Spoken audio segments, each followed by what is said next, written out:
রহস্য ও রোমাঞ্চকর কিছু গল্প দিয়ে সাজানো আমাদের এই বিশেষ নিবেদন স্যাটারডে ফ্যান্টাসি। দিনের আলোয় আর রূপকথা রাতের অন্ধকারে সেটাই হয়ে উঠতে পারে আতঙ্ক। তেমনি একটি রহস্যময় গল্প নিয়ে আজ আপনাদের কাছে হাজির হয়েছি। গল্পটি শেষ পর্যন্ত শোনা এবং আপনাদের মতামত অবশ্যই কমেন্ট জানিয়ে দেবেন। আজ আপনাদের শোনাবো হেমেন্দ্র কুমার রায়ের বিমল কুমার কাহিনী রক্তপাঞ্জা। তাহলে চলো শুরু করা যাক।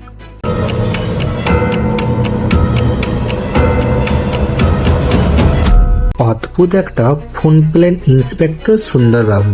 ভোরে ঘুম থেকে উঠে সবে প্রাতরাশ শেষ করেছেন, এমন সময় টেলিফোন বেজে উঠল ঝনঝন শব্দে। হ্যালো, কে? আমি লালবাজার থেকে কথা বলছি, deputy commissioner DD north suction. ও আপনি স্যার, হঠাৎ এত ভোরে কি আবার হলো? বাগবাজারে মল্লিক স্ট্রিটের 13 নম্বর বাড়িতে নাকি এক ভদ্রলোককে ছোড়া মেরে খুন করা হয়েছে, আর বিষয়টির তদন্তর ভার আমরা দিতে চাই আপনার উপর।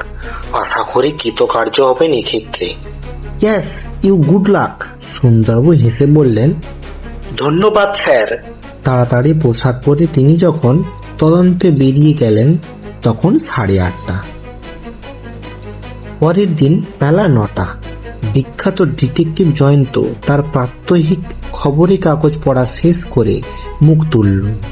একটু আগে চা এবং খাবার খেয়ে শরীরটাও বেশ একটু চাঙ্গা। এখন হাতে কোনো কাজ নেই, চুপচাপ বসে থাকতেও কোনোদিনও ভালো লাগে না। ঘরে সশব্দে প্রবেশ করলেন ইন্সপেক্টর সুন্দরবাবু। ঘরে পা দিয়ে হন্তসন্ত হয়ে বলতে শুরু করলেন, আরে জয়ন্ত, তুমি এখনো চুপচাপ বসে? জয়ন্ত হেসে বলল, তাছাড়া আর উপায় কি বলুন, কাজ নেই, আপনারাও নিশ্চিন্ত হয়ে ঘুমোচ্ছেন, আমি আর কি করব বলুন? চুপ করে বসে থাকতে কি আর ভালো লাগে? কিন্তু কাজকর্ম না থাকলে বনের মোষ দাঁড়িয়ে তো আর বেরোতে পারি না। সুন্দরবাবু ব্যস্ত হয়ে বললেন, কি বলছো কাজ নেই? জানো, পরশু রাতে বাগবাজারের 13 নম্বর মল্লিক স্ট্রিটে একজন লোক রহস্যজনকভাবে খুন হয়েছেন। পেছন থেকে ছোড়া মেরে তাকে হত্যা করা হয়েছে, কিন্তু ঘরের মধ্যে এমন কোনো চিহ্নই পাওয়া যায়নি যাতে কাউকে সন্দেহ করা যায় অথবা কোনো সূত্র মিলতে পারে। জয়ন্ত হেসে বলল, তার মানে সংক্ষেপে এই বোঝায় যে আপনারা একেবারে হাল ছেড়ে দিয়ে বসে আছেন। তাছাড়া উপায় বা কি এক্ষেত্রে? অথচ ডেপুটি কমিশনার আমার উপর ভরসা করে এই কেসটির উপর অর্পণ করেছেন, কিন্তু আমি তার প্রায় বোকা বনে গেছি। জয়ন্ত হেসে বলল, ও বোকা বনে গেছেন বলেই শেষ পর্যন্ত ভাঙাগুলো অর্থাৎ আমার কাছে ছুটে এসেছেন? সুন্দরবাবু ঠাট্টাটা গায়ে মেখে বললেন, বেশ, তাই না হয় স্বীকার করছি। এই কথা বলতে আমার লজ্জা নাই যে এক্ষেত্রে তোমার মাথা আমাদের চেয়ে অনেকটা পরিষ্কার। জয়ন্ত বললে, বেশ, আপনার উপরেই যখন ভার দিয়েছেন তখন কয়েকটা প্রশ্ন করছি, উত্তর দিন দেখি। সুন্দরবাবু বলেন, বেশ বলো। জয়ন্ত প্রশ্ন করল, প্রথম কথা, পেছন থেকে যখন ছোড়া মারা হয়েছে বলেছেন, তখন এটা নিশ্চয়ই খুনের কেস, কিন্তু এছাড়া আর কি কোনো সূত্রই আশেপাশে দেখেননি? সুন্দরবাবু বললেন, একটা কথা বলতে ভুলে গিয়েছিলাম, একটা চিহ্ন পাওয়া গেছে, সেটা আর কিছুই নয়, দালানের গায়ে একটা রক্তাক্ত পাঞ্জার ছাপ। পুরানো পাপীদের হাতের যে ছাপ লালবাজারে আছে তার সাথে মিলিয়ে দেখা গেছে এ কোনো পুরনোই পাপী নয়। এটাই এই খুনির প্রথম খুন, এবং দালানের গায়ে হাতের ছাপ দিয়ে সে তার বিজয় বার্তা ঘোষণা করে গেছে। জয়ন্ত একটু চিন্তা করে বলল, আমার মনে হয় কেউ হয়তো লোকটিকে উপরে পুরনো কোনো প্রতিহিংসা পোষণ করত, তাই এভাবে হত্যা করে দালানের গায়ে রক্তাক্ত হাতের ছাপ রেখে সে যে সেটাই চরিতার্থ করলো তা প্রমাণ করতে চায়। তারপর একটু থেমে বলল, কোনো হাতের ছাপ পেয়েছেন দালানের গায়ে? সুন্দরবাবু বললেন, হ্যাঁ, বাঁ হাতে। জয়ন্ত প্রশ্ন করল, আচ্ছা, পেছন থেকে ছোড়া মারা হয়েছে কোন দিকে, নিহত লোকটির পিঠের বাঁ পাশে না ডান পাশে? সুন্দরবাবু একটু চিন্তা করে বললেন, ছোড়া মারা হয়েছে লোকটির বাঁ পাঁজরে।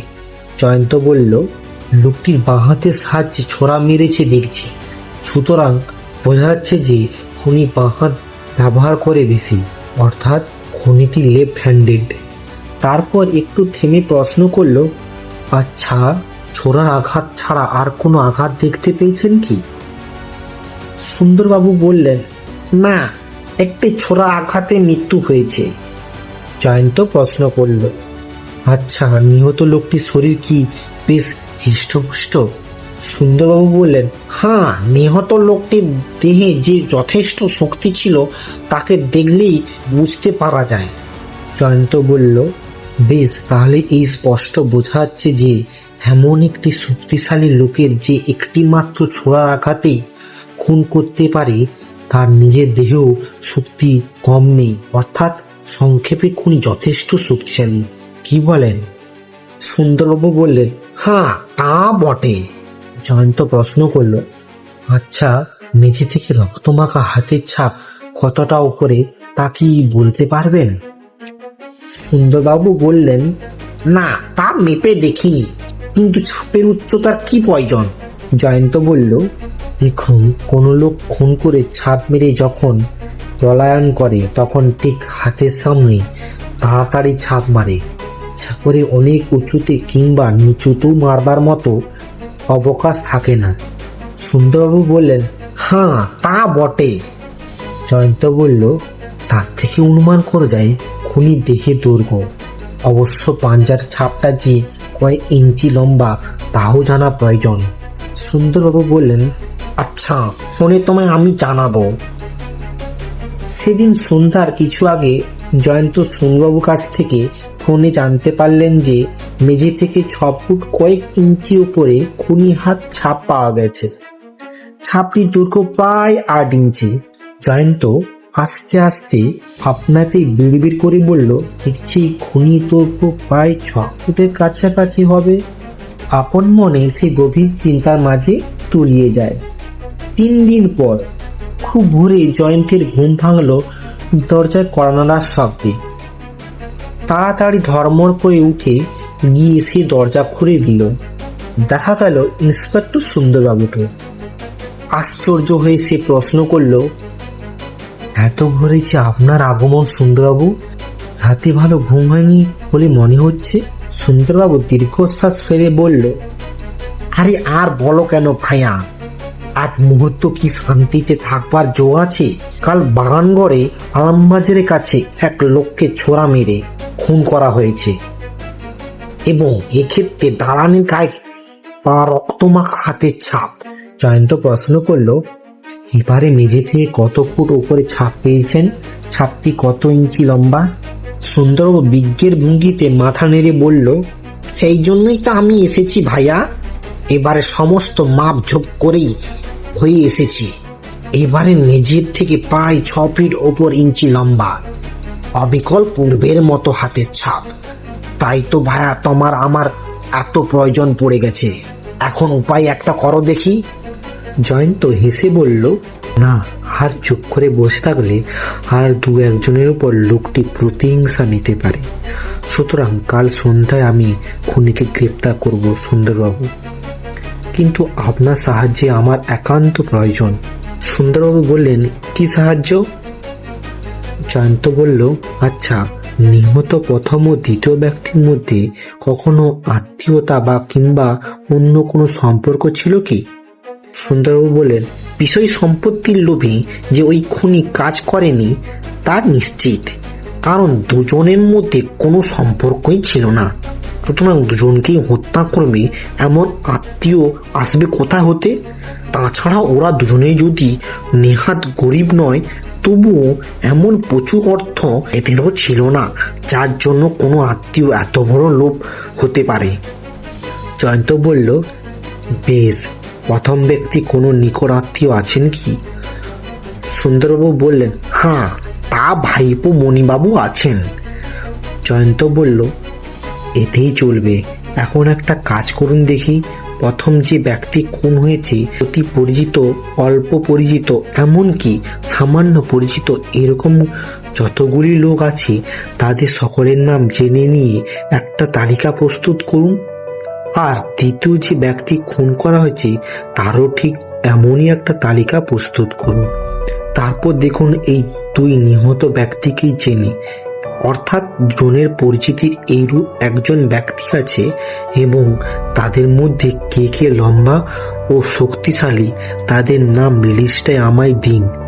সুন্দরবাবু বলল, খাসা বুদ্ধি বটে তোমার জয়ন্ত, কিন্তু ঘটনাস্থল না গিয়ে শুধু ঘরে বসেই সব কাজ করতে চাও?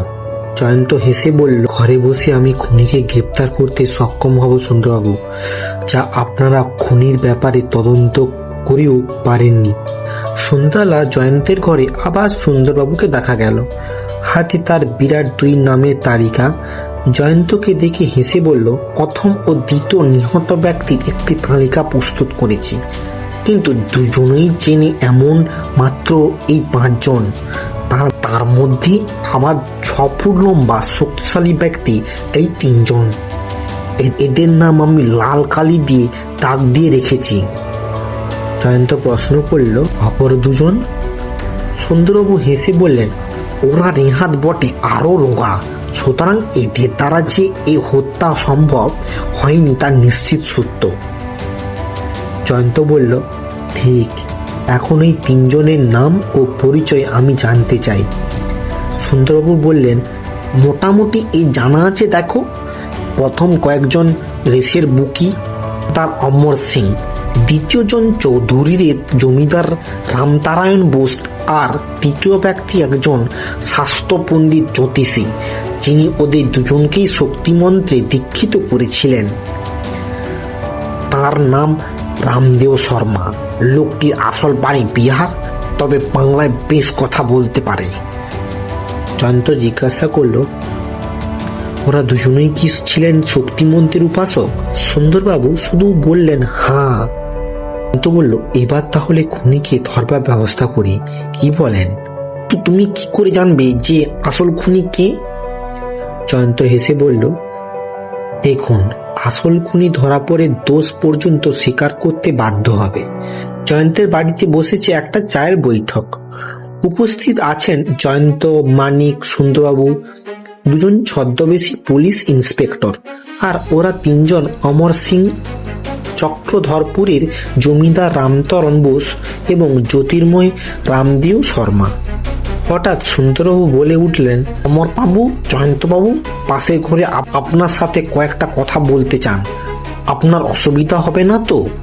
অমরবাবু হেসে বললেন, না না, অসুবিধা আর কি। জয়ন্ত অমরবাবুর সাথে পাশের আধো অন্ধকার ঘরটিতে প্রবেশ করল। অমরবাবু ঘরের মধ্যে পা দিয়ে চমকে উঠলেন। আধো অন্ধকার ঘরের এক কোণে ঠিক যেন নিহত ব্যক্তির 2 জন দাঁড়িয়ে আছে, পা পাঁজরে ছোরা বাঁধানো, রক্তের দেহ ভেসে যাচ্ছে, মুখে আতঙ্কের চিহ্ন। জয়ন্তর দিকে চেয়ে অমরবাবু প্রশ্ন করল, এটা কি জয়ন্তবাবু? জয়ন্ত হেসে বলল, ও কিছু না, শুধু আমার একটা খেয়াল মাত্র। তার মানে? আমি করেছি এবার থেকে নিহত ব্যক্তিদের একটা করে মোমের পুতুল তৈরি করে আমার এই ঘরটাই সাজাবো একে একে। অমরবাবু হেসে বললেন, আচ্ছা, অদ্ভুত খেয়াল তো মশে আপনার। জয়ন্ত হেসে বলল, হ্যাঁ, ডিটেকটিভদের মাঝে মাঝে এরকম অদ্ভুত খেয়াল হয়ে থাকে বটে, এরও নিশ্চয়ই কোনো অর্থ আছে। দুটো একটা কথাবার্তার পর জয়ন্ত তাকে বিদায় দিয়ে ডেকে পাঠালে জ্যোতিষী রামদেও শর্মাকে। রামদেও নিশ্চিন্ত মনে ঘরে প্রবেশ করছিল। হঠাৎ একসময় নিজের আতঙ্কে তার চোখ দুটো গিয়ে ঠিকরে পড়ল ঘরের কোণে রক্ষিত মূর্তি দুটির ওপরে। দুটো একটা কথাবার্তার পর জয়ন্ত তাকে বিদায় দিয়ে ডেকে পাঠালো জ্যোতিষী রামদেও শর্মাকে। রামদেও নিশ্চিন্ত মনে ঘরে প্রবেশ করছিল। হঠাৎ এক সময় নিজের আতঙ্কে তার দুটো চোখ গিয়ে ঠিকরে পড়ল ঘরের এক কোণে রক্ষিত মূর্তি দুটির ওপরে। তার জন্য মনে হলো নিহত ব্যক্তি দুজনেই দাঁড়িয়ে আছে তার সামনে। কে যেন মূর্তি শুষে নিল তার মুখের সব রক্তটুকু। একটা অস্ফুট শব্দ করে সে অজ্ঞান হয়ে পড়ল। সবাই ছুটে এলো, চারিদিকে বেঁধে গেল হই হুল্লোড়। সুন্দরবাবু ঘরের ভেতরে প্রবেশ করলেন। তার দিকে চেয়ে জয়ন্ত বলল, এই নিন সুন্দরবাবু আপনার খুনি, একে এক্ষুনি গ্রেপ্তার করুন। জ্ঞান ফেরার পর জয়ন্ত তার দিকে চেয়ে হেসে প্রশ্ন করল, আপনার অপরাধ আমরা জানতে পেরেছি, সুতরাং এদের দোষ স্বীকার করুন, তাহলে শাস্তির পরিমাণ কমও হতে পারে। জ্যোতিষ রামদেও শর্মা দোষ স্বীকার করল। জয়ন্তের প্রশ্নের উত্তরে তিনি সংক্ষেপে জানালেন তার হত্যার কারণ। রামদেও শর্মা যে কাহিনী বলল তা অতি রহস্যজনক। রামদেও আসলে খুব বড় জ্যোতিষী ছিল না। জ্যোতিষী সেজে কেবল লোকের মনের খবর বের করে নিত, তারপর অন্য একজন লোকের নাম দিয়ে চিঠি লিখে জানাতো তাকে প্রচুর টাকা না দিলে সে সব রহস্য ফাঁস করে দেবে। আসলে সে ছিল একজন ব্ল্যাকমেলার। পুলিশ কিন্তু তার ওপরে কোনোদিনও সন্দেহ করেনি। নিহত ব্যক্তি দুজন এবং আরও 4-5 জন লোককে সে ব্ল্যাকমেল করেছে, কিন্তু তাদের মধ্যে অনেকেই পরে টাকা দিতে অস্বীকার করে। নিহত ব্যক্তি দুজন তাদের মধ্যে অন্যতম। যদিও এরা দুজনে তাকে ভক্তি করত এবং তার কাছে শক্তিমন্ত্রের দীক্ষা নিয়েছিল, কিন্তু তারা পরে বেঁকে বসে যখন তার আসল রূপ ওদের কাছে প্রকাশ হয়ে পড়ে। ওদের মধ্যে আরো অনেক রামদেও শর্মা কবল থেকে পালিয়ে আত্মরক্ষা করে এবং চক্রধরপুরের জমিদার রামতরণ বসেও তাদের মধ্যে অন্যতম। কোনো উপায় না পেয়ে রামদেও শর্মা শূদ্র হয়ে ওঠে এবং তার মক্কেলদের ভয় দেখানোর জন্য পরপর 2টি খুন করে এবং ঘরে রক্ত পাঞ্জার ছাপ এঁকে রেখে যায়। পরিশেষে রামদেও শর্মা স্বীকার করল যে সত্যি জয়ন্তবাবুর মতো সুযোগ্য গোয়েন্দা এই ব্যাপারে হাত না দিলে কেউ তাকে সন্দেহ করতে পারত না। ইন্সপেক্টর সুন্দরবাবু সবার শেষে বললেন, সত্যি জয়ন্ত, অদ্ভুত তোমার ক্ষমতা, ঘরে বসেই তুমি খুনিকে আবিষ্কার করলে। জয়ন্ত হেসে বলল, সে তো আপনাদেরই সাহায্যে। আজ আপনারা শুনলেন হেমেন্দ্র কুমার রায়ের বিমল কুমার কাহিনী রক্তপাঞ্জা। কেমন লাগলো আজকের গল্প কমেন্টে জানাবেন এবং ভালো লাগলে একটি লাইক করে দেবেন। পরের সপ্তাহে আরও একটি গল্প নিয়ে হাজির হব। দেখবেন, লাইক, শেয়ার অ্যান্ড সাবস্ক্রাইব।